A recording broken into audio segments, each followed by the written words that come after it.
ஆண்டவர் அந்த ஒருத்திய பார்த்துதான் சொல்றாரு, மகளே உன் விசுவாசம் பெரிதாய் இருக்கிறது, உன் மன விருப்பத்தின்படியே உனக்கு ஆக கடவுது என்று. ஹல்லேலூயா. இன்றைக்கு God sees அந்த ஒருத்திய. இன்றைக்கு உட்கார்ந்து இருக்கிற ஒவ்வொரு பெண்ணுக்கும் இன்றைக்கு நான் சொல்லுகிற ஒரு காரியம், you may be one among many, but ஆண்டவருடைய பார்வை உங்கள ஒருத்தி மேலதான் இருக்கிறது, உங்க ஒருத்தி மேலதான் இருக்கிறது. ஹல்லேலூயா.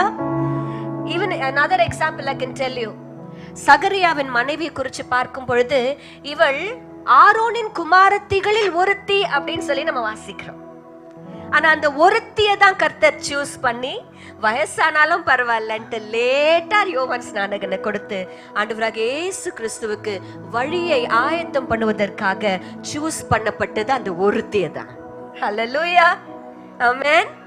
இன்னைக்கு நான் சொல்றேன், அந்த ஒருத்தி தான் ஆண்டவருக்கு வேணும். உங்க ஒவ்வொருத்தர் இல்ல, உங்க ஒருத்தியை தான் கர்த்தர் எதிர்பார்க்கிறார். ஹல்லேலூயா. ஆமென்.